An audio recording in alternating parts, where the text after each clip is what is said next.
Olá, estamos começando mais um podcast e um tema muito interessante, essa área da psicologia. Eu sou estudante de psicologia e eu amo essa área e eu estou aqui com o meu professor e psicólogo Luiz. Bom dia, boa tarde, boa noite para quem você Bom dia a todos.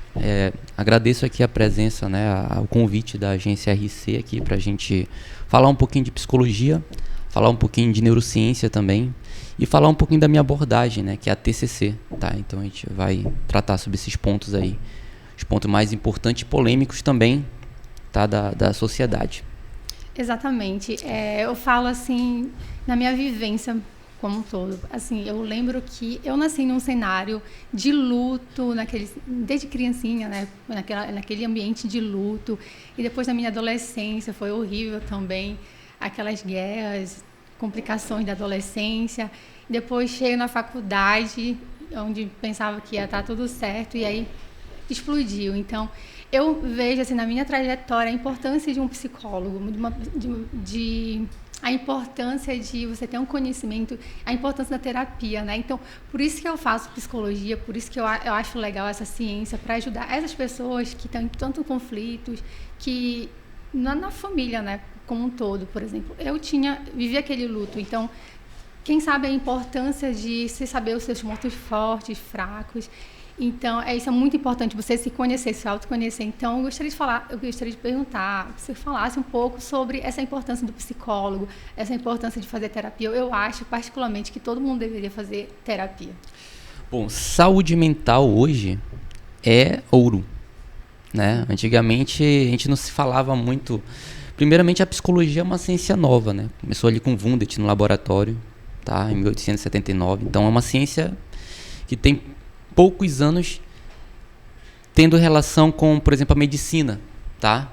Que ali tem uma origem muito antiga ali com Hipócrates, por exemplo.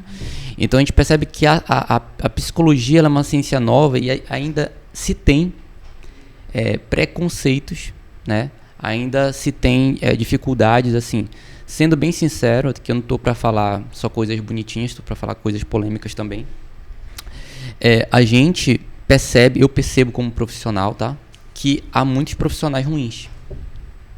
E é por isso que, como docente, tá, uma das mensagens que eu passo é a ideia da gente ser um profissional competente, tá? E para isso, você tem que estudar todo dia, entende? Então, assim, hoje, psicólogo, eu acho que é algo que é fundamental para todas as pessoas, tá? Todas as pessoas precisam de um psicólogo. Não só para tratar problemas psicológicos, mas para você alcançar metas, tá? E para isso você tem que, sair fora da caixa, estudar neurociência, estudar outras abordagens, não ficar somente ali na graduação também, entendeu? Estudar por fora. Então a gente não tem que ficar só ali preso ao conhecimento de um professor, o conhecimento de uma abordagem, entende? Então, uma das minhas preocupações, uma das formas que eu quero trabalhar é isso, tá? É a gente formar pessoas competentes, tá? E que estudem, busquem aquilo que é mais eficaz, que tem mais evidência, tá? Porque tem muito profissional aí que faz muita besteira. Muita gente. Teve um caso de uma paciente minha que veio com pensamentos, por exemplo, de matar a filha dela, né? E assim, a profissional rezou Ave Maria com ela. Então, assim, não é por aí, entendeu? Então, uma questão, sim, né, que muitas vezes você está com um problema psicológico, né, psicossomático, e você procura várias coisas, várias pessoas, vários profissionais, e por último vai no psicólogo. Mas eu não estou desmerecendo a religião, não estou falando isso. Não exatamente, mas assim, é ciência, é uma doença, né? Assim como você está com dor no estômago, você vai atrás de um médico. A psicologia também, a ansiedade, o transtorno de ansiedade, as doenças, né? Mentalmente, você tem um psicólogo, então muitas vezes a pessoa ainda tem essa barreira, esse preconceito ainda, né? Falam muito sobre terapia, mas muitas pessoas ainda têm essa dificuldade de procurar e às vezes acaba sofrendo sozinha e às vezes até cometendo suicídio. Exato, então assim, a gente precisa ser técnico, a gente precisa ser competente, tá? Não que a gente não possa trabalhar religião, a gente pode trabalhar se o paciente trouxer isso como demanda, isso for significativo para ele. Deu para entender? E é até comprovado cientificamente, né, que a religião, o Deus, né, ele traz resultados positivos, é comprovado cientificamente, entendeu? Para quem questão da pensa oração, né? isso. Sim, tem efeitos positivos, né? Assim como qualquer grupo, por exemplo, né, aquelas reuniões de alcoólicos anônimos, por exemplo, ou então pessoas que têm problemas de compulsão alimentar ou compulsão sexual, né? Tem o DASA, por exemplo. Então, o grupo, ele proporciona para a pessoa ocitocina, entende? E isso é um neurotransmissor importante. Por isso que, assim, eu vou falar muito nas questões técnicas, tá? Mas, assim, essas questões, assim, mais religiosas, né, seriam importantes, sei lá, um pastor, um padre, uma outra pessoa. Mas a ideia do psicólogo é você trabalhar com técnicas da psicologia que são comprovadas e isso já ajuda o paciente bastante, tá? Então, assim, essa é a ideia. Sim, só estava ressaltando, Sim. né, que muitas das vezes as pessoas demoram a procurar um profissional. Né? Sim. Muita gente O psicólogo. demora né? para... Exatamente. E assim, foi feita uma pesquisa, mais de 70% não, 70% das pessoas que têm transtorno de ansiedade, elas não procuram ajuda. Entendeu? Então a pessoa sofre ali em silêncio, entendeu? E não vai procurar ajuda, não vai procurar profissional. E aí por isso que eu tô falando, cai muito nessa questão de ser uma ciência nova e de ter profissionais ruins. Teve um outro profissional que debateu com o paciente se ele brigou assim com o paciente, que era borderline, entende? Então a ideia de você, na clínica, você tem que acolher o paciente, você tem que validar a história dele, entende? Você tem que trabalhar com técnicas de mudanças cognitivas e você tem que entender que a terapia, ela é uma forma de treinamento. Pelo menos a forma como eu trabalho, é um treinamento. Então assim, você não tem academia, não tem um personal trainer para trabalhar a musculação. Você como psicólogo, você tem que ter uma ideia de ser um personal trainer do cérebro da pessoa, tá? Você vai causar uma neuroplasticidade mais funcional nessa pessoa, entende? Então, essa é a ideia que você tem que ter como psicólogo. Eu acho interessante esse bate-papo, porque assim como tem várias coisas desconhecidas da psicologia dessa área, também as pessoas estão generalizando muito, por exemplo, né? Eu estou com ansiedade, então já estou com transtorno de ansiedade. Então, tem uma diferença, né? O medo, a ansiedade, o transtorno de ansiedade. Se você poderia falar um pouco sobre essa diferença entre essas coisas. Primeiramente, a gente tem que entender que existem algumas emoções básicas. Alegria. Já viu o filme Divertidamente? Sim, muito interessante. Alegria, tristeza, nojo, a raiva, tá? O medo, né? São emoções básicas, tá? Então, isso é algo que é inerente do humano. Só que a ansiedade, ela é construída por vieses cognitivos, tá? Vamos supor que chega um leão aqui assim do nada, e aí vai aumentar, e você vai ter medo, né? Provavelmente. Sim, vai sentir com um medo. certeza. Só que vamos supor que você tem você vê o leão, ele vai embora, tá? Ele passa aqui e vai embora. Sei lá, você está num zoológico. E vamos supor que na sua infância, você tinha um ursinho de pelúcia, que era um leão, e aí alguma coisa te traumatizou ali, né, em relação à imagem desse animal, tá? Então, provavelmente, se esse leão vai embora, vamos supor, você está no zoológico, então você passa por esse leão. Provavelmente, se você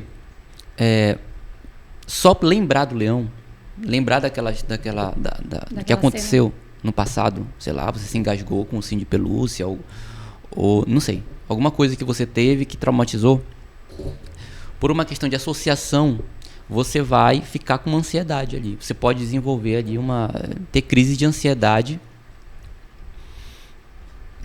por causa entende que a ansiedade é como se fosse, ela é fortalecida pelos pensamentos.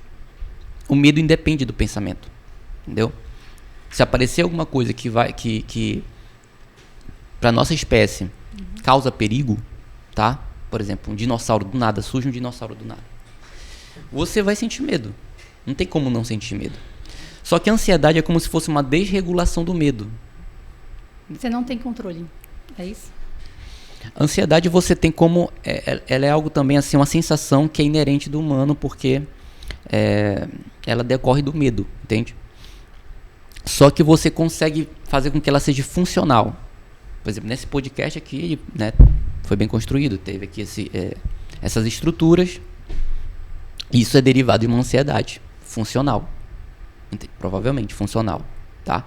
Agora, vamos supor que você está aí dormindo mal, comendo mal, não faz atividade física, principalmente dorme mal. Provavelmente você vai ter uma ansiedade disfuncional e você vai ter um medo desproporcional das coisas, entende? Então é preciso, ou então se você tem pensamentos muito negativos, tá? Você se fixa muito nos pensamentos negativos, provavelmente você vai ter uma ansiedade disfuncional. Tá dando para compreender? Eu não sei se está ficando claro isso aí. Sim. Tá dando para entender isso aí? Sim. Até puxando outro gancho, né, que você já falou do sono, que é muito importante. Eu acho que quando prejudicial, né, quando você não dorme, a gente vê várias outras coisas que acarretam, né, mexe com estresse. Então, você poderia falar um pouco sobre a importância do sono? Eu sei que eu vou parecer um tataravô falando sobre isso, um cara lá do interior. Ele vai dormir cedo. Não tem problema. Mas assim, porque assim, é uma questão meio complicada de falar isso. Porque a gente está numa sociedade que nos estimula muito não dormir. A gente tem excesso de opções. A gente tem sexo rápido, a gente tem comida rápido. Entende? A gente está num mundo que está atropelado de prazeres imediatos. Deu para entender? Então assim, o seu celular, você pega o celular, liga ele. Isso é dopamina fásica.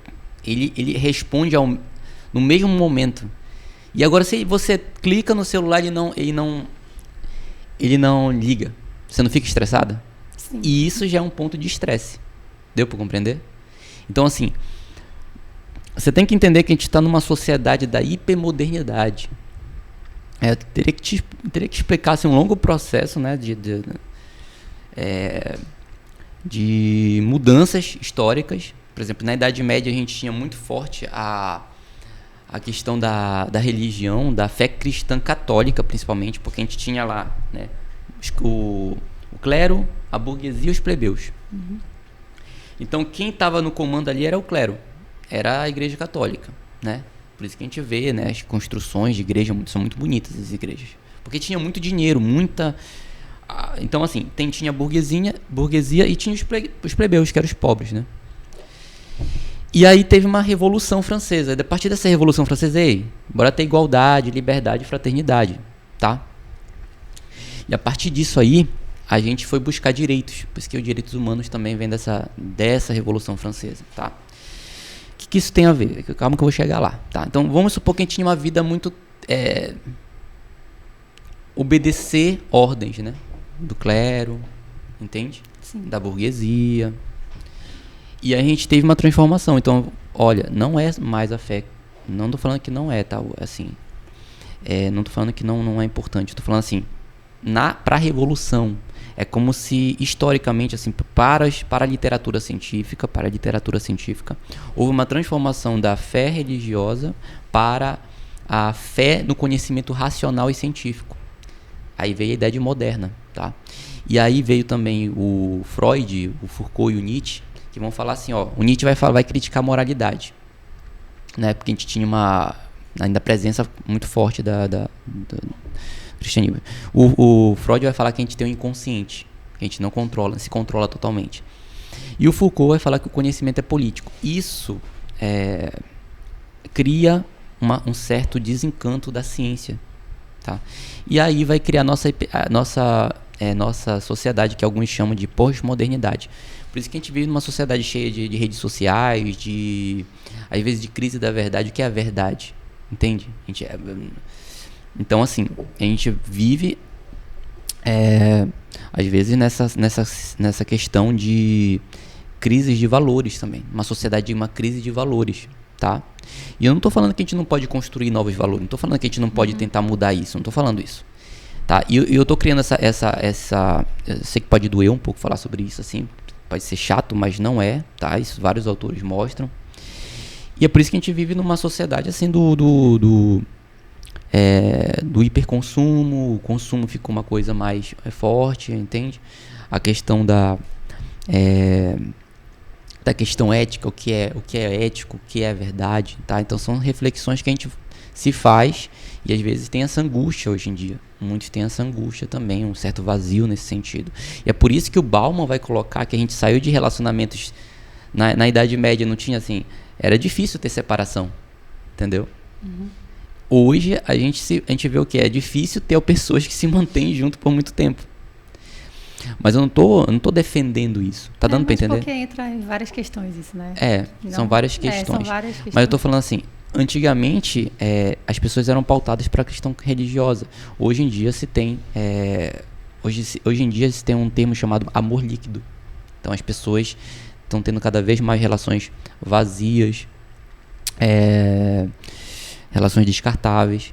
Então é importante, uma das coisas que eu quero passar aqui para vocês é que a gente possa estabelecer relações mais profundas com as pessoas. Que a gente possa estabelecer relações mais consistentes com essas pessoas, tá? De olhar nos olhos. Então a gente está perdendo isso, né?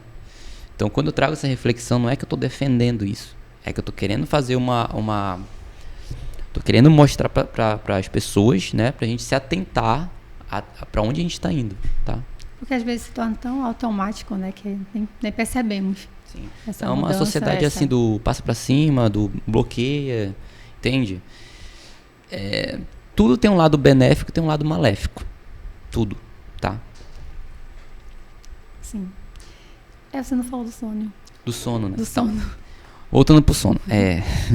Viajei aqui para outros cantos, né?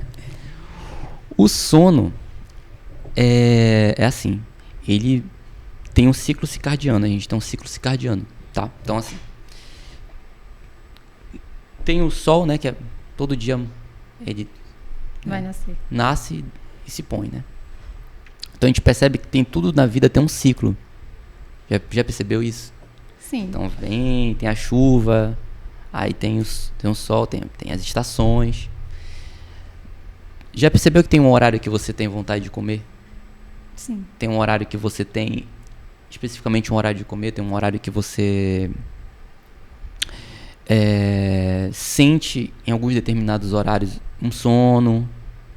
Já percebeu isso? Apesar de que tá um pouco difícil hoje na nossa sociedade esse horário de sentir sono, porque às vezes a gente meio que deturpou um pouco a questão do sono, entendeu? Então assim, a importância do sono é tremenda. Não tem como a gente melhorar. Sei que vai ser pesado falar isso, mas assim, tem que falar. Pode falar. As pessoas não querem. É difícil aceitar isso, entendeu? Mas assim, não tem como melhorar um transtorno de ansiedade se você não regular o sono. Não tem como. Não tem. É tipo andar com um carro com pneu furado mesmo. Você vai andar ali arrastando, tá? Mesmo que eu trabalhe várias formas de mudanças cognitivas, mesmo que eu faça exposições, você vai ter uma melhora, mas você vai ter que regular o sono. E olha que interessante. Aí vamos supor que você está com um transtorno de ansiedade grave, né? O que vai fazer? O que o psicólogo ele faz? Ele indica um psiquiatra. O que o psiquiatra vai passar? Um remédio, né? Um medicamento. Que vai melhorar o sono, vai fazer a pessoa dormir melhor ou mais cedo. Já reparou isso? Sim. Porque o sono ele gera serotonina, tá? A serotonina é um neurotransmissor do relaxamento. E tem a dopamina e tem a serotonina. Então, como a gente consegue serotonina? Aí entra, né, a questão das coisas serem mais rápidas. Vai para um psiquiatra, ele passa o remédio. Aí, como resolveu, né, aparentemente, tu consegue dormir. Antes não estava conseguindo dormir, agora tu está conseguindo dormir com o medicamento. Aí é aquela questão, ele vai resolver mais rápido. Então, acaba abandonando o psicólogo, que é totalmente errado, né? Isso. Porque eles trabalham juntos. Exato, né? O trabalho é multiprofissional, é interdisciplinar, gente. Não tem como você Aí acaba se automedicando, Automedicando. depois, indicando para outras pessoas. Olha, funcionou isso comigo, esse medicamento. Ou então se automedica, ou então rompe o medicamento. Então, assim, gente, procure um profissional. Se tem aquela ciência, porque a pessoa estudou ali 5 anos, ou 7 anos, ou 8 ou 10 anos. Entendeu? Por exemplo, eu fiz minha graduação, né, por 5 anos. Depois fiz o mestrado por 2 e estou fazendo uma especialização. Estou finalizando a especialização por 2 anos, tá? Então fiz o mestrado em fenomenologia. Por isso que eu trago essa reflexão das nossas relações. A gente tem que tentar. Não tem como a gente manter uma relação sempre profunda, né? Sempre de uma intensidade muito grande. Estou falando que tem que se manter todo o tempo assim, tá? Olhando toda hora no fundo dos olhos das pessoas, não. Mas assim, tentar manter um pouco mais isso, tá? Agora, em relação ao sono, voltando ao sono. A privação de sono causa dificuldade de concentração. Por isso que todo mundo está achando que tem TDAH. E não é TDAH, gente. Para ter TDAH... Primeiro que ninguém constrói um TDAH. Tá? Eu dou aula de psicologia da personalidade também. E assim, a personalidade de uma pessoa, ela é desenvolvida a partir dos genes e do ambiente. É um equilíbrio entre genes e ambiente. Tá? Então, assim...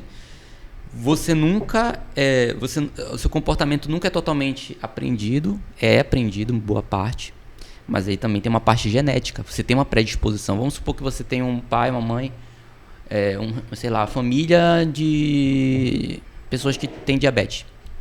Você tem uma predisposição a ter diabetes. Não quer dizer que você vai ter. Não quer dizer que você vai ter. Mas tem que ter o maior cuidado. Aí você vai ter que mudar o seu ambiente. Deu para compreender? Você vai ter que mudar os seus pensamentos, você vai ter que mudar o seu comportamento, você vai ter que mudar provavelmente também até o nível de pessoas que você se relaciona. Vamos supor que você está com um monte de gente ali que come doce, então provavelmente você vai ter que eliminar isso, tá? O TDAH, transtornos que são mais genéticos que aprendidos. TDAH, autismo, transtorno bipolar, tá? A psicopatia também. Os estudos até agora mostram que tem mais origem genética, tá? Mas tem transtornos, por exemplo, como depressão, como ansiedade. Eles são transtornos que são muito desenvolvidos pelo ambiente. Então, vamos supor que você tem um ambiente... uma família toda... muito autoritária ou muito permissiva. Então, provavelmente você pode desenvolver um transtorno aí, tá? Situações traumáticas, bullying na adolescência. Aí, tudo que você viveu ali na infância e na adolescência vai criar um engrama. Tá? O engrama seria... É como se fosse uma formação dos neurônios a partir de experiências. É como se os neurônios fossem formando, assim, cubinhos, assim, e eles se cristalizam ali. Só que você não consegue apagar um engrama, uma memória. É impossível você apagar uma memória. O que você faz na terapia? Você constrói novos aprendizados, uma nova neuroplasticidade para você ir apagando aquele engrama. Ou então construindo novos engramas, novas aprendizagens para tentar ter uma saúde melhor mental. Deu para compreender isso? Ou não? Ficou confuso? Não, deu sim. E voltando sobre o sono, eu realmente tenho um pensamento muitas vezes... Será que a gente vai terminar esse sono? Sobre o sono a gente tem problemas de concentração, né? Se a gente tiver privação, se a gente tiver essa privação de sono, tiver dificuldade de dormir bem, a gente vai ter dificuldade de concentração, vai ter dificuldade de aprender coisas novas. Então o sono ele é importante também para você aprender, porque é um momento que você proporciona para o cérebro um momento de incubação, tá? Então, a gente pensa que quando a gente está dormindo, a gente está com o cérebro inativo, né? A gente pensa que o cérebro fica descansando ali. Não fica não. Pelo contrário, ele fica mais ativo. E ele tem uma lavagem cerebral no cérebro, inclusive, durante o sono. E aí tem os estágios, tá? Até chegar no estágio REM, que é o estágio onde você armazena suas memórias. Então você que se você não passar pelo estado REM, provavelmente você não vai ter uma qualidade de aprendizado. Entendeu? Então por isso que... E olha o que acontece quando você dorme mal. Olha o que acontece quando você dorme mal. Os seus neurônios do hipocampo, eles morrem. Caramba. Então, assim, você dormiu menos de 6 horas por dia, tá? Assim, o consenso é que a gente durma de 7 a 9 horas. Se você tem uma vida organizada, come bem, você pode dormir de 7 horas e meia, tá o suficiente. Então, tem que dormir esse horário todo. Ah, mas eu tô perdendo tempo de vida. Não, você vai estar mais perdendo tempo de vida se você não dormindo, entendeu? Você vai morrer provavelmente mais cedo ou vai ter algum problema lá no futuro. Ah, não tô sentindo nada. É igual Coca-Cola, né? Você fica tomando todo o tempo, pensa que tá beleza, e quando chega lá no futuro você tem que dar uma cortada. É o sono, ele é enganoso, entende? A gente pensa que não afeta, mas ele afeta bastante a nossa saúde mental. Na verdade, eu colocaria como prioridade máxima, tá? Assim, toda pessoa que estuda neurociência entende a importância do sono, tá? Então, você dormindo bem, você vai ter uma qualidade de vida bem melhor, vai ter um nível de aprendizado melhor, um nível de concentração melhor, tá? Então, eu vi em algum estudo, eu acho, sobre a questão do Alzheimer, né? Que é muito genético, mas também tem a falta do sono pode causar, né? Aumentar a probabilidade da pessoa desenvolver Alzheimer. Exatamente, você colocou num ponto importante. Tanto o mal de Parkinson quanto o Alzheimer, tá? Tem alguns estudos que mostram, né? Que a falta de atividade física, tá? Eu vou colocar alguns pontos de prioridade para a saúde mental, tá? Mas a gente vai voltar lá. A questão da atividade física cria neurogênese, ou seja, você cria neurônios novos. Deu para compreender? Então, mas faz muito sentido, né? Porque você falou que quando não dorme, morre. Morre né? neurônios. Então, Alzheimer é mais ou menos tipo... o Alzheimer é uma morte de neurônio. Você vai morrendo neurônios, tá? Tem tudo a ver. Isso. E aí, e o mal de Parkinson também. Você tem que entender, quando você dorme mal, você tem uma queda da dopamina mesmo, vai tendo uma perca dessa dopamina. Você vai ficando desmotivado também. Mas qual é a importância da dopamina? Porque a gente está ouvindo aqui e não sabe o que os benefícios, né? Vamos supor que você pede um hambúrguer no iFood, ali no aplicativo de comida aí. Você fica na expectativa, né? Pô, vai ser bacana esse hambúrguer aí, vai ser bacana essa comida. Aí vamos supor que é uma porcaria, assim. Você odiou, não tem nada a ver com o que você esperava. Quando que aumenta a sua dopamina? Quando você está esperando que seja bom. Isso, na expectativa. Então quero que vocês notem isso aí, tá? Importante para a vida de vocês. Dopamina tem relação com expectativas e com motivação. Com expectativas e com motivação, tá? Então, assim, toda vez que você estiver numa espera de alguma coisa, você está aumentando o seu nível de dopamina. Mas tem que ser uma espera de uma coisa boa, né? Qualquer coisa. Qualquer coisa?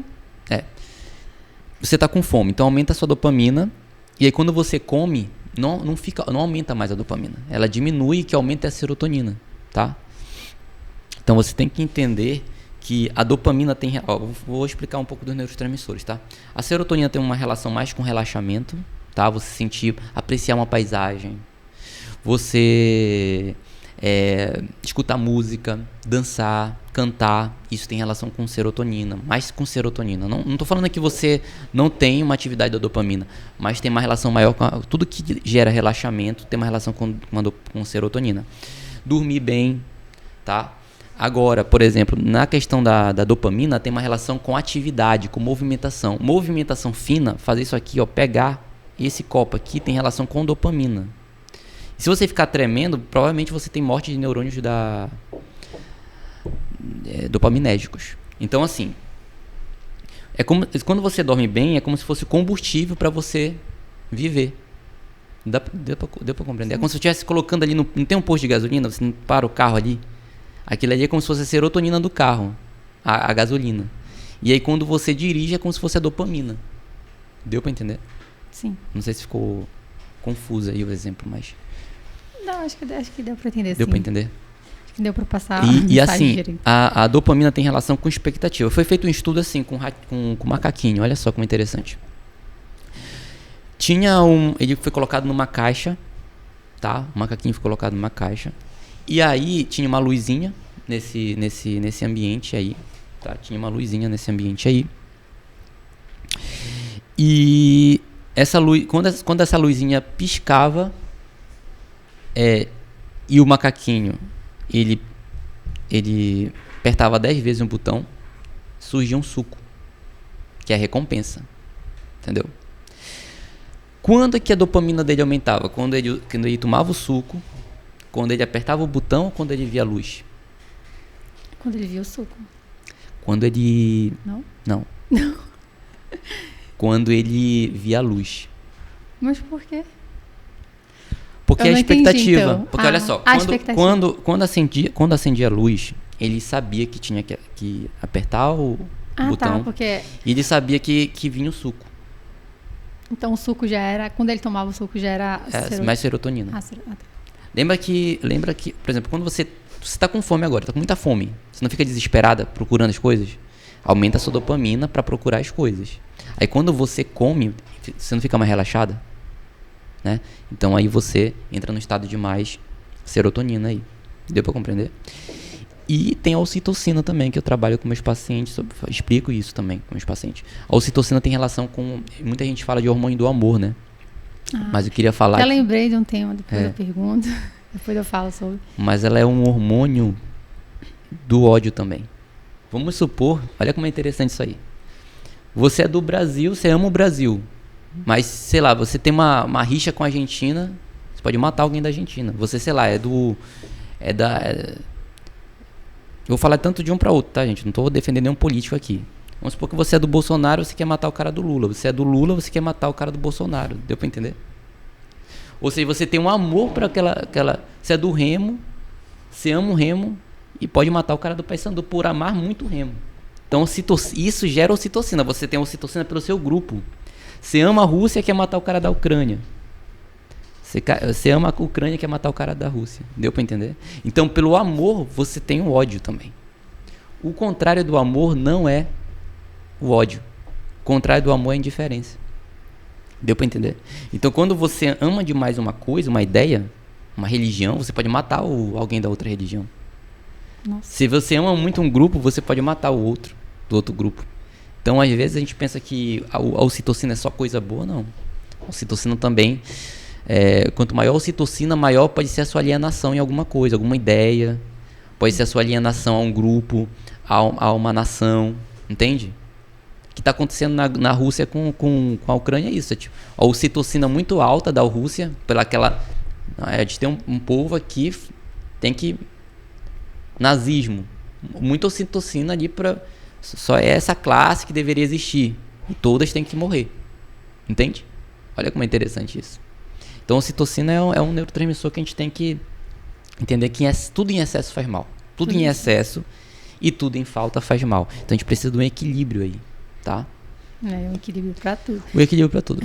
Isso. Até me fez me lembrar também de um tema muito legal que eu até compartilhei no meu Instagram, que é muito legal, que é sobre a carência, a dependência emocional. Sim. Que muitas das vezes as pessoas acreditam, né? Que, porque eu, na primeira infância, eu não recebi um amor, um carinho dos meus pais. Mas, segundo o estudo, nem sempre é isso, né? Às vezes, aquela pessoa, ela recebeu todo um apoio, todo um carinho, recebeu tanto. Mas mesmo assim, quando ela se torna adulta, ela ainda é dependente emocionalmente. Aí, o que se dá? O que você poderia falar sobre isso? Tem um transtorno de personalidade dependente. Transtorno? De personalidade dependente. Para ser um transtorno de personalidade, ele precisa ser persistente. A outra coisa, diferença de ansiedade para transtorno de ansiedade. Só pra gente vai voltar lá, tá? Uhum. Mas quando você entende que tristeza, então, para depressão, né? As pessoas confundem tristeza para depressão. Você tem que entender, por exemplo, se morrer alguém da sua família, você vai ter um luto, você vai ter uma situação de... Não tem como você ficar sorrindo. Você não vai ficar sorrindo, você não vai ficar rindo porque alguém morreu. Tive uma separação, você não vai ficar pulando, a não ser que você seja psicopata, né? Pulando... Pode não gostar assim, realmente não... Mas normalmente você vai ter uma tristeza. E até aí é normal, né? Até aí normal. Só que aí o problema é você permanecer isso. Por exemplo, na casa da depressão, para ser um transtorno depressivo, Tô falando de depressão maior, tá? Porque tem vários tipos de depressão, tem vários tipos de transtorno de ansiedade. Para você ser considerado um transtorno tem que durar. A maioria dos transtornos estão em mínimo assim uns 6 meses para cima. Então tem que persistir a tristeza por muito tempo durante a semana. Tem que ter uma persistência dessa tristeza, por exemplo, durante todo o dia para ser considerado depressão. Mesma coisa a ansiedade. Né? Existem 24, faço um inventário com meus pacientes, e tem 24 sintomas de ansiedade, por exemplo, preocupação excessiva, autocrítica em excesso, dificuldade para dormir, tontura, náusea, problemas estomacais também, tá? Urgência urinária, por exemplo. Tem também a questão de você ter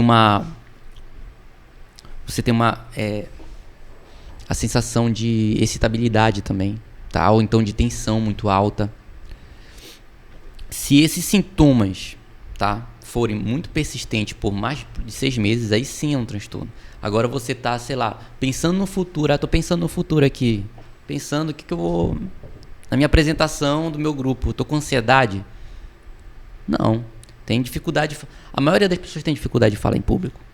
É normal ter ansiedade, isso. O problema é ser muito grave, entendeu? O problema é isso persistir por muito tempo. Então é importante vocês separarem, é importante você saber separar o que é depressão de tristeza, o que é um transtorno de ansiedade para uma ansiedade, para não ficar também se diagnosticando aí de forma incorreta, entendeu? Então precisa estudar, a gente precisa estudar. E precisa procurar profissionais. Quando eu falei da competência lá, a gente precisa de psicólogo competente, tem profissionais competentes. Então você precisa pesquisar um profissional competente, tá? Estudar esse profissional para você. E a gente, como psicólogo, a gente precisa, né, buscando formar vocês como competentes profissionais. Então por isso que eu coloco referências boas, né? Tento ser didático nesse sentido aí, tá? Em relação... Voltando. Já fiz uma... já viu o podcast da Ana Beatriz Barbosa, uma psiquiatra, né? Ela tem TDAH, assim. Então ela vai para um assunto, vai para o outro, mas a gente vai voltar para esse aqui. Não tem TDAH. Não tem TDAH. Então volta lá pro... Tá, vamos para a questão da dependência, né? Essa dependência pode ser vários fatores. Entende? Vai depender muito da história de vida da pessoa, depende de vários pontos. Entendeu? Tem que avaliar, tem que fazer uma entrevista ampla sobre isso, entende? Para saber qual é a história dela de dependência, se ela tem uma crença de desamparo, se ela tem uma crença de desamor. Por exemplo, a minha abordagem trabalha com isso, né? Uma crença de desamparo, uma crença de desamor. O que seria essa crença de desamparo? É assim, todo mundo tem crença de desvalor, desamparo e desvalor. Desamor, desamparo e desvalor, tá? Acontece que isso pode ficar disfuncional. Então vamos supor que você é uma pessoa que procrastina muito. Provavelmente você tem alguns pensamentos de desvalor, tá? A crença de desvalor. E aí pode criar uma crença intermediária assim, ó. Eu preciso ser perfeito, senão eu não consigo fazer isso. Aí você procrastina, para não entrar em contato com o pensamento negativo, com a emoção negativa. Então você, na busca de ser perfeito, você não faz. Mas dentro dessa crença intermediária, aí vem um pensamento automático, ó, você é inútil, você não vai conseguir. A pessoa nem tentou, entendeu? Ela não quer entrar em contato com as emoções negativas. Então, muitos dos nossos problemas, às vezes, é porque a gente não quer enfrentar emoções negativas, a gente não quer enfrentar pensamento negativo. Quando você faz academia, você não sente dor? Entende? Então a gente tem que começar a ver as coisas de uma forma diferente, a morte de uma forma diferente, a dor de uma forma diferente, as emoções negativas de uma forma diferente. A gente tem que entender que a gente pode crescer a partir de situações difíceis na vida, a gente pode crescer a partir de pensamentos negativos, a gente pode crescer a partir de emoções negativas, a gente pode crescer a partir da dor, a gente pode crescer a partir do sofrimento. Entendeu? Então a gente tem que entender esses pontos. Tá? Então, em relação à questão da crença de desamparo, né? Então, provavelmente a pessoa tem uma crença de desamparo aí. Pessoa que tem E aí você tem que... Desamor também. E aí você tem que... Mas assim, pra ela, né? O que significa pra ela? Porque tem gente que... mas ela teve toda a atenção. Mas pra ela, né? Como ela viu aquilo, né? Porque depende muito da pessoa. Vai depender muito da pessoa. Não... Tem muita gente que fala, mas você recebeu todo um apoio, os seus pais sempre estavam presentes e tal. Mas mesmo assim desenvolveram. Então, acho que muito vai do paciente, né? Lembra do engrama lá que eu falei? Do engrama? Por exemplo, vamos supor que você teve um término de relacionamento bem traumático. A pessoa te traiu muito. Não importa se você teve uma mãe presente, se você teve um pai presente, se você teve muita... Pelo contrário, isso pode ter criado um mimo. E quando você enfrentou a realidade, provavelmente, essa realidade aí, provavelmente essa situação que você viveu criou um trauma. O trauma não é só na infância, gente. Você pode ter sofrido bullying na adolescência ali. Ter sido para os seus pais ter sido maravilhoso ali na infância. E na adolescência você sofreu um bullying e aquilo lá criou um engrama e você ter crença de desvalor. Entende? Uhum. Por exemplo, tem um psicólogo famoso aí, que é o neurocientista Wesley Delanogari. Ele tem crença de desvalor. Sofreu bullying na adolescência. Não foi na infância, foi na adolescência. E até hoje ele busca uma alta performance para buscar achar que ele... E sempre ele não se acha suficiente. Entendeu? Então, assim, dentro das crenças centrais, a gente tem pensamentos assim como não sou suficiente, não sou capaz, entendeu? Estou desamparado. A gente tem vários tipos de pensamentos. Por isso que a forma como eu trabalho é transformando os pensamentos disfuncionais em funcionais. Você precisa entender que você tem que treinar o seu cérebro a pensar de uma forma mais funcional. E o que é pensar de uma forma mais funcional? É de uma forma mais útil, mais benéfica. Você tem que ter pensamentos mais benéficos. Não é só pensamento positivo. Não é só positividade de uma forma irracional. É uma positividade, não sei se vai ficar compreensível isso aí, porque é meio complicado. É uma positividade de uma forma mais racional. Deu para entender isso? Não é só falar, você tem que ter pensamentos positivos, aí vai melhorar, vai mudar tudo. Não é isso, né? Não, tem que trabalhar isso. Você tem que trabalhar, tem que ser útil aquele pensamento. Por exemplo, vamos supor que você veio aqui para esse podcast, você vê algum pensamento, não sou capaz. Esse pensamento não vai te trazer nenhum benefício. Pelo menos eu acho que não vai te trazer nenhum benefício. Entendeu? Então você tem que transformar esse pensamento em outros pensamentos. Por exemplo, a partir da prática, sou capaz. Entende? Não é um pensamento somente positivo. É um pensamento racional e benéfico. Tem um sentido, tem uma racionalidade. Ou seja, de fato, se você treinar, você vai melhorar. É uma coisa óbvia, entende? Aí você vai trabalhando isso, vai diminuindo as catastrofizações, vai diminuindo esse filtro mental negativo. A gente em TCC, em terapia cognitivo-comportamental, compreende que a pessoa tem distorções cognitivas, entendeu? Ou seja, seu cérebro vai errar, a sua percepção vai errar. A sua percepção vai errar do outro, tá? Então, às vezes a gente idealiza muito o outro, às vezes a gente... por exemplo, borderline. Ele ama o outro, aquele outro é o perfeito, é a melhor pessoa do planeta, é a tampa da panela, pode diminuir um pouquinho o ar aí, não sei, vou baixar, aliás, aumentar a temperatura, tá um pouquinho frio aqui pra mim. O borderline, a pessoa ela tem uma intensificação daquele sentimento para a pessoa e depois ela acha que aquela pessoa é um demônio, entendeu? Mas é pelo transtorno de personalidade que ela tem.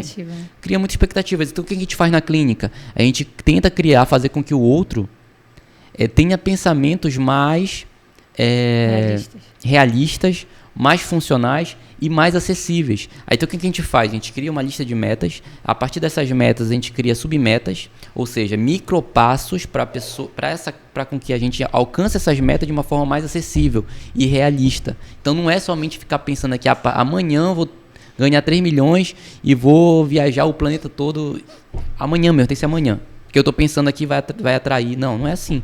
Você tem que treinar o seu cérebro a ter pensamentos mais úteis. Não sei se está dando para compreender isso. Sim, a ter pensamentos mais úteis e funcionais. Você tem que treinar. É um treinamento. E para isso você tem que fazer terapia, para se autoconhecer, conhecer a sua história. Por isso que essa tua pergunta, eu estou respondendo para tudo. Não tem assim. É para qualquer pessoa. Não importa se é depressão, se é ansiedade, se é borderline, não importa. Você tem que conhecer a sua história. Você tem que tratar o seu paciente de uma forma, se você for terapeuta, de uma forma cordial, né? você tem que escutar esse paciente, você tem que trabalhar, pelo menos na minha abordagem, tá? Você tem que trabalhar mudanças cognitivas. Então a pessoa vai mudar a forma como ela vê a si mesma, a forma como ela vê o outro e a forma como ela vê o mundo. Você muda esses 3 fatores. Você não vai... Assim, foi feito neuroimagem, já mostrou a eficácia da TCC, tá? Foi feito mais de 2.000 estudos, alguns autores mostram. Mais de 2.000 estudos mostrando a eficácia da TCC contra transtorno do pânico, contra transtorno de ansiedade, para transtorno depressivo, porque você faz com que a pessoa tenha novos pensamentos de si, do outro e do mundo. Deu para entender? Você sai da terapia não pensando da mesma forma. Você não pode pensar da mesma forma. Você vai de uma forma assim, não vou falar que é mágica, mas de uma forma de treinamento mesmo. Você não vai ter a mesma forma como você pensa. Inclusive, às vezes eu mostro pro paciente assim, olha o que você tinha de pensamento. A pessoa ri. A pessoa entra até em um choque, assim, fica chocada. Eu tava sofrendo por isso. Ela tava sofrendo. Ela até fala assim, nossa, eu tava sofrendo tava sofrendo por isso. Exatamente. Coisa se torna menor, né? Exato. Então, assim, por isso que você tem que entender que a forma como eu trabalho, aí vai existir outras abordagens. Por exemplo, a psicanálise, ela é super importante também, tá? Não tô desmerecendo. Mas é uma outra forma de trabalhar. Você não vai ficar treinando a pessoa, fazendo psicoeducações. Na minha abordagem eu faço psicoeducações. Na minha abordagem eu posso trabalhar com questão de técnicas, de planos de ação. Então a sessão, ela não fica só ali. A pessoa não vai ficar só falando, ou ficar só balançando a cabeça, ou só assentindo, não. Ou validando. Claro que isso é importante, tá? Isso é importante, você validar a história do outro. Mas você tem que também, pelo menos na minha perspectiva, na minha forma de ver a vida, você tem que também fazer com que a pessoa saia dali da ruminação. Sabe o que é ruminação? Sim. O que é ela ruminação? Tá sempre, eu sou assim... Tipo, como se fosse um cascão, ela nunca deixa sarar, não é isso? Tipo, ela sempre fica tirando aquele cascão. Isso, exatamente. Não deixa sarar e sempre fica com aquela ferida, enfim, é tipo isso. Exatamente. Então, assim, a ruminação, você vai... É como se fosse uma vaca... Já viu uma vaca, um boi comendo? Sim. Demora, né? Ele fica, às vezes vomita, às vezes come de volta. É isso que o depressivo faz. Ele fica ruminando seus sofrimentos. Então ficar abraçando. Então, tipo assim, se eu ficar só sentindo, tá... Só validando, isso, você viveu isso, sabe? Tá, sim, tá, entendi, compreendi. O que você vai fazer? Você tá só reforçando, na minha visão, na minha visão, tá? Na minha visão. Sei que é polêmico, sei que isso vai causar algum tipo, pode ser mas é minha visão, e baseado na minha abordagem, tá? Se eu ficar só assentindo com que o outro pensa, você vai estar reforçando aquele pensamento. Então, o que eu faço? Às vezes eu crio psicoeducações, explico o que a pessoa está vivendo. É TAG, transtorno de ansiedade generalizada, eu explico para ela, faço psicoeducação sobre isso. É ansiedade, eu explico sobre isso. Na minha compreensão, o primeiro ponto é fazer com que as pessoas entendam que tem distorções cognitivas. Entende? E aí, as distorções cognitivas é você entender que o seu cérebro, né, vai ter alguns pensamentos aí generalistas, de generalizações, pensamentos negativos muito, às vezes, desproporcional. Por exemplo, acontece uma situação negativa, como você falou naquela situação lá da dependência afetiva. Tive um término, a pessoa... E aí você acaba generalizando, todas as pessoas são assim, não vou encontrar ninguém, entende? E nem sempre é real isso. Os pensamentos não são reais. Assim, um outro ponto importante. O seu pensamento não é fato. Imagina como se fosse uma nuvem vindo, a nuvem não passa e você não encontra mais ela de volta, né? Deveria ser assim, gente. Pensamento é apenas um pensamento. É uma percepção e não necessariamente da realidade em si. É um espectro. Deu para entender o que é espectro? Aqui está a realidade, tá? E aqui está o irreal. Então o pensamento está entre o irreal e a realidade. Nunca é a realidade, nunca é totalmente irreal. Ele é um espectro. Então você tem que entender que o seu pensamento não é fato, tá? Ele é algo que deriva das suas experiências do passado, entende? Então não é fato, não é um fato em si. E aí você tem que fazer terapia para tentar desenvolver um pensamento aí mais realista, mais funcional, mais perto da realidade e mais útil. Deu para entender? Mais útil, mais benéfico. Você tem que ter pensamentos mais benéficos. E aí, para isso, não é só... Claro que você sozinho pode te ajudar alguma coisa, mas assim, é importante fazer um terapeuta que é como se fosse um supervisor desses seus pensamentos aí. Sabe? Muita coisa na terapia, eu faço terapia. Muita coisa na terapia você tem um olhar mais amplo das coisas com o outro. De olhar de uma forma mais realista, né? Olhar de uma forma mais realista e mais... de mais ampla, a partir desse outro aí. Deu para compreender isso? Sim.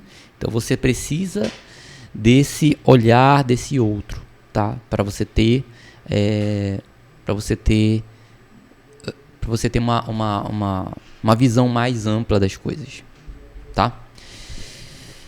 Mais algum tópico assim que você queira? Deixa eu... Alguma dúvida que você tenha? Sim, eu tenho outras dúvidas. Assim. Tá. A diferença entre hábito, né, e vício. Então, assim, um vício, na verdade, um hábito é um vício, entendeu? Então, você pode ter... a mesma coisa. É a mesma coisa na minha visão, tá? Mesma coisa. Todo hábito é um vício. Todo vício é um hábito. Por exemplo, você pode se viciar em atividade física, você pode se viciar em usar droga, você pode se viciar em falar tal coisa, você pode se viciar num pensamento tal... Qualquer coisa você pode se viciar. Você pode se viciar no celular, você pode se viciar em qualquer coisa. Tudo vira um vício, tudo vai virar um vício. E o vício não necessariamente é só droga. Você pode se viciar em um alimento, você pode se viciar em um comportamento, tá? Então, tudo gera hábitos.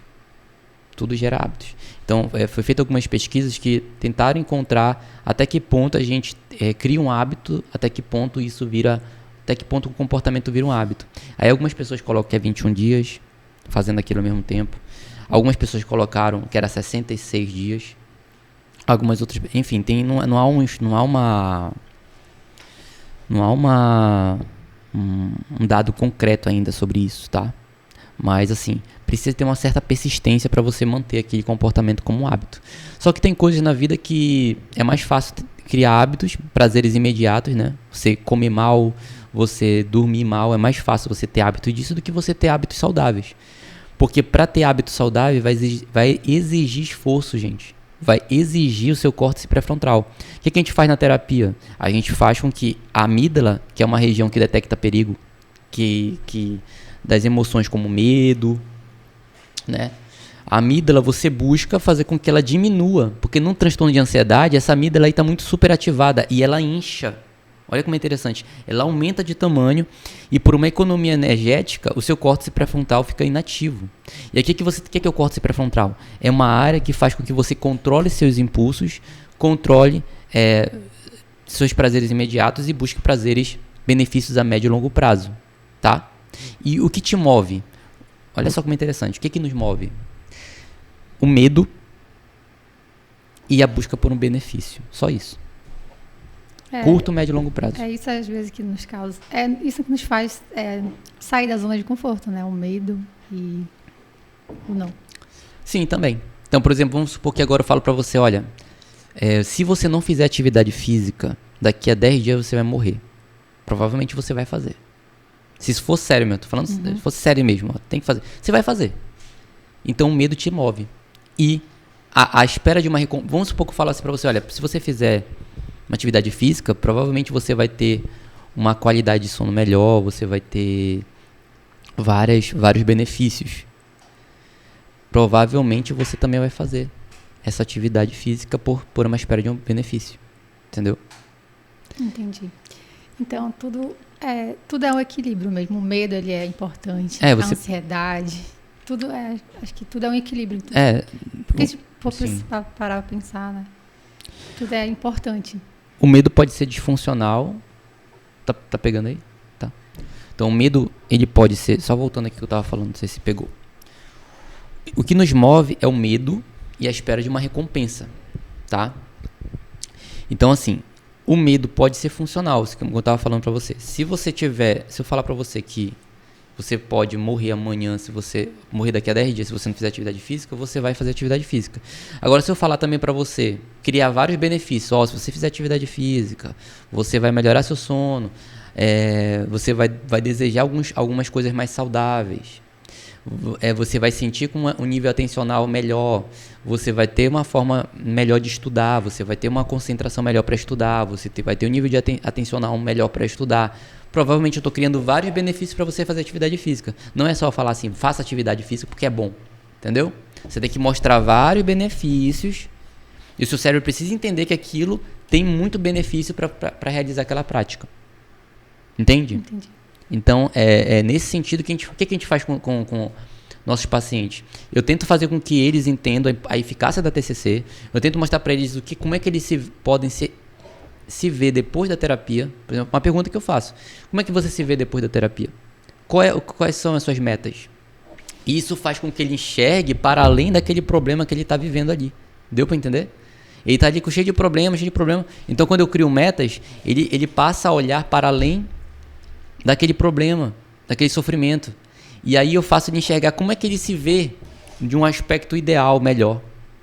E aí, provavelmente, ele se move mais em relação a isso. Agora, se eu ficar só focando no problema, eu não consigo trabalhar dessa forma. Só focar no problema dele, Claro que a gente vai trabalhar sempre o desconforto. Uma pergunta que eu faço é: qual é o seu desconforto? Não é qual é o seu problema que te traz aqui. Mas isso é particular meu, tá? Isso também não é uma regra.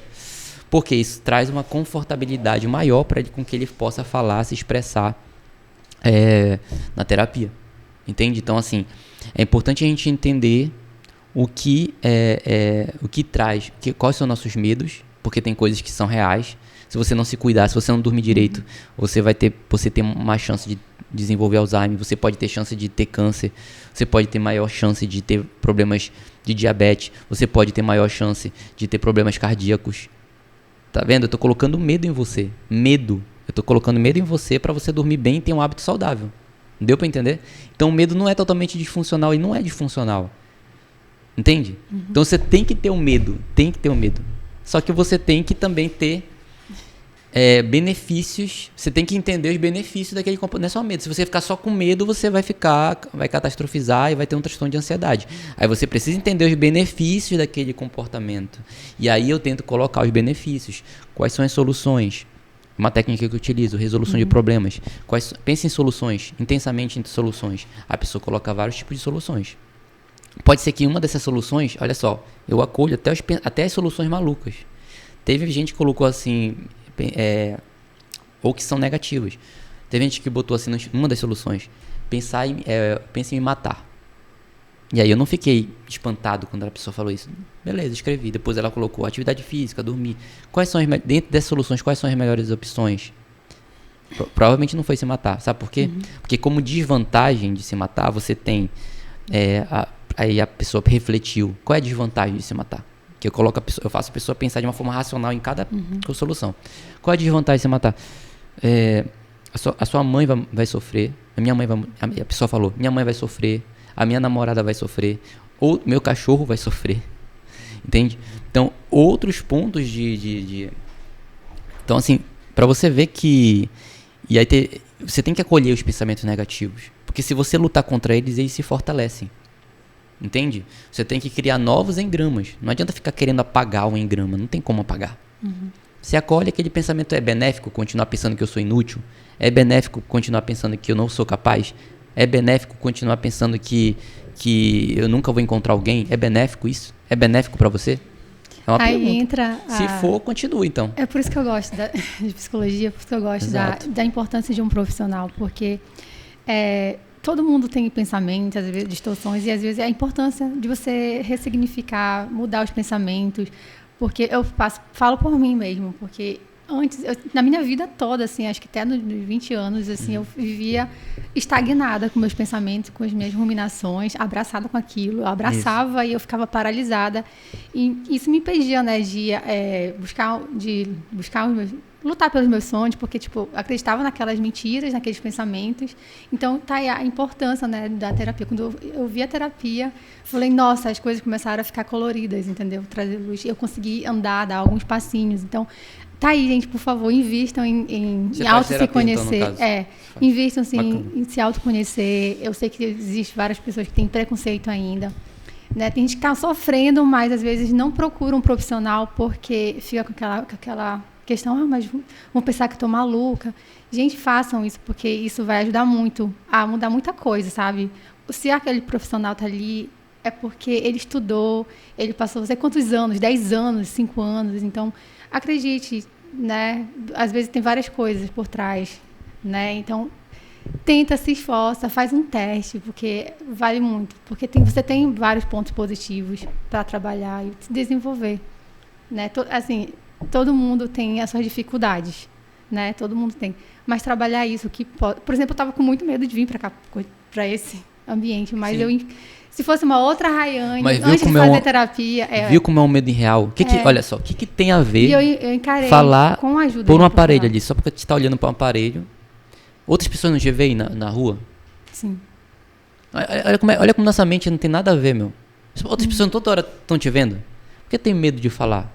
Qual o problema? O que vai te comer a câmera? Não vai, entende? Não Mas assim, é só uma forma de a gente tentar reestruturar isso, sabe? Tentar ver de uma outra forma, de tentar ver como é um treinamento. Então, provavelmente você está se expondo e isso está fazendo com que você enfrente seus medos. É isso que a gente faz na terapia. Fazer com que a pessoa enfrente os medos de forma hierárquica e gradual e progressiva. Deu para compreender? Ou seja, eu crio uma hierarquia de medo. Uma pessoa que tem problema em falar em público, por exemplo, eu atendo um paciente que tem transtorno de personalidade esquizoide. Ele só vive na casa dele e não gosta de falar com ninguém, gosta de fazer as coisas sozinho. Inclusive, eu sou muito tímida, eu não gosto de falar em público, não gosto de me expor. Mas você está aqui, ó. Mas eu estou aqui, né, graças a trabalhar, a me autoconhecer. Então, é um ponto positivo, gente. É isso. O cara que, olha como é interessante, gente. Olha como é interessante. Pense de uma forma diferente, fora da caixa. O transtorno não significa que a pessoa é ruim. O Messi tem, provavelmente, autismo. O Elon Musk tem autismo também, né? A Ana Beatriz Barbosa tem um TDAH. Grande exemplo. O Wesley Delanogari tem transtorno bipolar e é um cara que tem crença de desvalor e fala muito bem. O Diego Falco, da Terapia Cognitiva Online, tem transtorno de ansiedade social, que é essa dificuldade de falar em público, que é o cara que posta todo dia vídeo e fala de uma forma magnífica e didática. Tá dando para compreender que a gente tem que enfrentar nossos medos. O transtorno, não necessariamente as coisas negativas da nossa vida tem que paralisar a gente. Pelo contrário, tem que ser um ponto de partida para a gente vencer e sair dessa zona de conforto, entendeu? Você só consegue aumentar seu repertório comportamental e cognitivo, sabe como? Se expondo. Enfrentando o medo. Você só consegue se desenvolver enfrentando o medo. Entendeu? Só que você não vai enfrentar o pior medo, você enfrenta devagarzinho. Por exemplo, esse cara que tem transtorno de personalidade esquizoide, meu paciente. Eu falei, fala com um bombonzeiro, fala com o cara da padaria, fala com a moça que você quer, se expõe, sabe? Aí a mente vai criar, mas eu tô usando essa pessoa, mas, cara, tem que se expor. Não importa. A pessoa não vai saber se você está usando, não. Na verdade, está se ajudando, né? E a gente precisa ser social, minimamente. Não tem como a gente ficar só na nossa casa ali, vegetando ali e não falar com ninguém. Abraçando e ruminando. Abraçado e ruminando os pensamentos negativos, entendeu? Que nem existem. Que não podem, são reais. Mas podem ser até ter uma base de realidade, mas assim, não são úteis. Não são úteis. Não são benéficos. E não vou te definir. Entendeu? Então a gente precisa enfrentar e ver, né, essa nova Rayane, nova forma de ser, e a partir da terapia isso te ajuda muito. Tá dando para entender? E aí você vai ampliando a sua visão sobre si, vai ampliando a visão sobre os seus processos, ou ampliando, ou mudando a forma como você vê seus pais ou outras pessoas. Por exemplo, tem coisas que a gente tem controle e tem coisas que a gente não tem controle. Entendeu? E as outras pessoas a gente não tem controle, então a gente tem que trabalhar como eu posso fazer. A única coisa que a gente pode fazer é trabalhar na gente. A gente vai trabalhar, a única coisa que a gente pode fazer é trabalhar com a gente, tá? Então assim, só para finalizar, o que eu quero passar para vocês primeiro ponto, dormir bem, tentar dormir bem, tá? Só para finalizar, prioridade da saúde mental. Dormir bem, mínimo 7 horas, tá? Entre 10 e 11 horas, 9 e 11 horas, esse horário. Passou disso, já tá morrendo neurônios do hipocampo. É para assustar mesmo, é para ficar com medo, tá? Outro ponto, alimentação adequada. comer em horários regulares, tá? Comer em horários regulares. Então, assim, ter hábitos de comer no mesmo horário. Porque se você ficar comendo em vários horários, você fica desregulando o seu sistema digestivo e vai ter problemas também. Aí o terceiro ponto, atividade física. Eu gosto de jogar bola, eu gosto de jogar... Vale, não precisa ser academia. Academia, correr, entendeu? Faça alguma coisa por você, cara. Quarto ponto, gerenciar o estresse. Então, se você está vivendo uma vida muito estressante aí, tenta fazer alguma coisa. Tem que entender que a base de todos os transtornos é o quê? É o cortisol, que é o hormônio do estresse. Não é um neurotransmissor. O cortisol é um hormônio, assim como a adrenalina. E a noradrenalina é um neurotransmissor, tá? Então, gerenciar o seu estresse. Sei lá, vai relaxar, fazer alguma coisa. Não fica muito estressado em alguma coisa. Tá estressado, muito estressado? Faz alguma coisa, mas não fica naquele negócio lá do estresse todo o tempo. Entendeu? E o quinto ponto é transformar seus pensamentos disfuncionais em funcionais, tá? Ou seja, transformar o máximo possível de pensamentos negativos em benéficos e úteis. Deu para compreender? Sim. Então, esses são os pontos que eu acho que é fundamental para a gente trabalhar. E, para isso, existe um personal trainer do cérebro, que é um psicólogo, tá? Então, quem quiser aí seguir nas redes sociais é @psi.luissouza. E agora eu criei um outro Instagram, né? @psi.luissouza2, tá? Então, podem me seguir nesses dois Instagrams aí. Para tentar ver meus conteúdos, eu falo muito de TCC, ou então quiser marcar uma sessão, né? Se alguém precisar. E... eu agradeço também o convite, né, da agência RC, tá? Pelo espaço, pela estrutura. E também a Rayane, né, por estar aqui se disponibilizando aqui para fazer. Enfrentando o meu medo. Enfrentando o seu medo. Aumentando seu repertório comportamental e cognitivo aí, tá? Tá sendo benéfico para você também. Ou seja, gente, invistam no terapeuta. Invista em fazer terapia. Exatamente. Amor próprio. Invista em você, porque é a única coisa que você pode fazer. Você não está sendo egoísta, você está tendo um autocuidado, né? Funcional e fazendo o que é o melhor, tá? Então, agradeço a todos aí.